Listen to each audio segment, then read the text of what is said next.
Pertama, kita mesti tahu bahwa yang namanya perencanaan keuangan itu bukan hanya mengatur uang masuk dan uang keluar, tapi banyak unsurnya di situ untuk menentukan tujuan-tujuan keuangan. Tapi kalau belum bisa ngepasin uangnya, yang penting sekarang uang masuk sama uang keluar itu cukup dulu, jangan sampai defisit. Lalu ini juga yang sering salah diartikan, orang keuangan sama perencana keuangan itu beda. Itu orang keuangan tuh saya pikir mungkin orang bilang orang keuangan tuh yang background dari accounting atau dari ekonomi gitu ya, itu beda, nggak sama gitu. Terus keuangan perusahaan sama keuangan keluarga juga nggak sama. Itu yang sekarang kita bahas adalah keuangan keluarga. Mulailah menabung. Nabung itu harus duluan. Terima uang, nabung, sisanya baru dibelanjain. Jangan kebalik, belanja dulu baru sisanya nabung. Gitu ya. Yang ketawa udah pasti gitu tuh yang kebalik tuh. Ketahuan banget.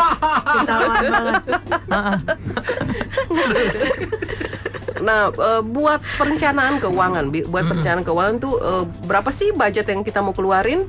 Bulan Januari, Februari, Maret, April, Mei, Juni, ada bulan-bulan yang pengeluarannya akan lebih besar dari seperti biasanya.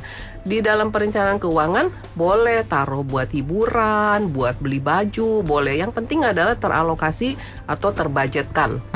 Misalnya ternyata sekarang nih bajunya harganya lebih mahal dari yang diinginkan, ya sekarang jangan beli baju dulu. Berarti bulan depan biar uangnya bisa lebih banyak. Tapi jangan lupa, itulah yang akan menentukan standar hidup kita. Jangan lupa standar hidup itu juga usahakan ketika kita sudah mencapai standar hidup yang kita inginkan, jangan naik lagi. Yang punya penghasilan maupun yang punya penghasilan tetap maupun yang punya penghasilan tidak tetap. Ya. Lalu semua harus punya dana darurat. Apa sih yang disebut dana darurat? Dana darurat itu dana yang taruh diem-diem aja gitu ya, ditaruh diem-diem aja. Anggap lupa nggak? Anggap lupa aja. Anggap lupa. Jangan ingat ketika ada sale mau belanja pakai itu. Langsung ingat ya. Nah, pada umumnya kita sih nyaranin yang namanya dana darurat itu 3-6 bulan pengeluaran. Nah, kalau udah bilang pengeluaran, pasti perlu tahu lagi gimana sih ngitungnya pengeluaran. Nah, sekarang udah matanya udah mendelik kan, nggak tahu kan pengeluarannya berapa. Langsung gini, yang dimaksud pengeluaran itu yang mana? Shopping kah, belanja kah, atau semuanya. Okay. Pengeluaran setiap bulan harus tahu dulu. Dia langsung mendelik itu jadi bingung. Mendelik sambil langsung ting. Pengeluaran sama penghasilan beda ya. Bisa jadi pengeluaran itu lebih besar dari penghasilan atau pengeluaran itu lebih kecil dari penghasilan. Itu yang mesti kita koreksi kalau lebih besar dari penghasilan. Intinya kita harus tahu dulu berapa pengeluaran baru kita bisa bikin dana darurat. Kalau nggak tahu pengeluaran berapa, kita juga susah mau hitung dana darurat berapa.